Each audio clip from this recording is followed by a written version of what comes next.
In this Java tutorial, we're learning method overriding, which is just the process of writing a method inside of a child class that matches the method signature of a method inside of the parent class. Let's start off with a really simple example. I've got an empty class here, and let's make an animal inside of our class. We'll go animal equals new animal. And then we're going to write a animal class, and we're also going to write a dog class. So right under animal, we'll make dog.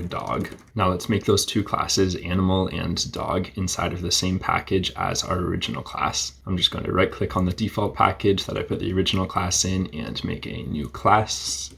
Make the first one animal, no main method, and I'll do the same for dog. So now we have animals and we have dogs, and dog is going to extend animal, which just means that a dog is an animal. So dog will have access to all of the methods and properties that are inside of the animal class. Inside of the animal class, let's make string name and int age. And let's just make one method, public void make noise, which will just print out a generic animal noise. So it's not going to be specific to any animal. All animals are just going to be able to make this one generic animal noise. And what we're going to do is we're going to override this make noise method inside of our dog class. First, let's just execute make noise on our animal and our dog just to see what happens. So we'll go animal.make noise and dog.make noise. So right now our animal and our dog are both just going to make the generic animal noise because our dog is an animal, because we said a dog extends animal. So dog is just going to use the generic make noise method that it inherited from animal. So when we run this, then our animal and our dog are both going to make a generic animal noise. And now let's say inside of our program, we want our dogs to bark. Instead of just making a generic animal noise, we want them to bark. We still want other animals to make just a generic animal noise. If we haven't said there's a specific noise that they should make, then we just want them to make that generic animal noise. But for some animals, like dogs, we want them to bark. This is what method overriding is used for. So inside of our dog class that extends animal, we're going to put public void make noise. I'll just copy and paste it from our animal class. And instead of generic animal noise, I'm just going to put bark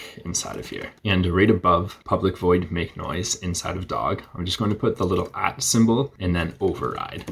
And this serves two purposes. Firstly, it just makes it really clear to anyone looking at this that make noise is an overridden method. And the second thing this does is it checks to make sure that we've actually overridden make noise properly. So if we changed void to public string, then now we get an error because the method signature for an overridden method has to exactly match the method signature for the original method. So if we hover over the error right now, it says the return type is incompatible with animal.makeNoise. And Java doesn't check to make sure that these match up unless we include the @ symbol override. So let's change our string back to void now, and let's run this. So we'll get our animal making a generic animal noise and our dog barking. I also want to override the toString method inside of both of our classes. First, let's override it inside of our animal class. And if you're new to object-oriented programming in Java, you might be saying, hey, how can you override toString inside of animal when animal isn't inheriting from anything? Because to override something, then your class has to be inheriting from something. And it turns out our class actually is inheriting from something.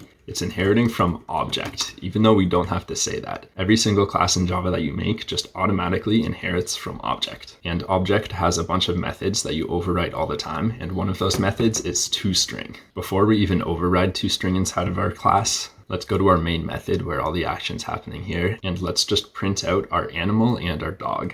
And what we're going to get is just the hash code for both of these objects, which isn't really what you'd expect as a programmer if you're trying to print out an object from one of these classes. Ideally, what we want when we print out an object from one of these classes is we want all of the relevant information for the object in that class to be printed out. But right now we're just getting the hash code, which is pretty much just the location of the object in memory. So that's why for almost every single class that you write, it's a good idea to override the toString method that your class will inherit from object. So let's go back to our animal class and let's override toString now. So we'll go public string toString, and we're just going to return a string that has all of the relevant information for our animal, which will just be its name and its age. So if we run our program now, then we're going to get the name and the age of both our animal and our dog printed out. We haven't actually assigned a name or an age to them, so Java's just given them default values. I'll just go ahead and give them a name and an age real quick. They have names and ages now, so those names and ages will be displayed when we call our toString method. To be more exact, when Java implicitly calls our toString method, which is what happens when you just try printing an object like this. Java automatically calls your toString method. And I was thinking we'd override the toString method for our dog as well, but there's not really any point in doing that right now because a dog doesn't have any extra properties that an animal doesn't have inside of our program. So say for a dog, if we had like some other instance variables up here, then we would just override toString inside of our dog class as well, so that for a dog, those extra instance variables could also be included in the toString method for our class. But I'm not going to worry about that right now because there's just one more thing I want to do in this video, and I don't want it to be too long. What I want to do is just write a little method inside of our main class that can quickly show one of the reasons why method overriding is so awesome. I'm just going to make an array list of animals, and I'm going to add our dog and our animal to it. And then I'm just going to call a method all animals make noise, which we're just going to write right below our main method. Public static void all animals make noise. And we'll just have all animals make noise take in our array list of animals. And I'll put a for each loop inside of it for animal A inside of animals. And all of our animals are just going to make noise. In our case, we just have a generic animal and our dog. So our dog will make its bark and the generic animal will still make the generic animal noise. But if we had like frogs in here, then we can make them ribbit and cats would meow just when we call this make noise method on them. And what's so cool about this is that this method won't break even if some other programmer comes along and writes new animals inside of this program, because all animals are going to be able to make noise because in our class animal, we've defined a make noise method. So if someone else comes along and makes more animals inside of this program, then they can choose to override this method and give their animals a specific noise. But if they don't, then this code is still fine because all animals can call that generic make noise method. I'll just run this once right now just to show that our code's working. So we get our generic animal noise from our generic animal and then our bark from our dog, both printed out from inside of the for each loop for our all animals make noise method. That's it for this video. Thanks for watching. I'll put some links in the description just to some of my longer Java videos and to some awesome Java resources to check out.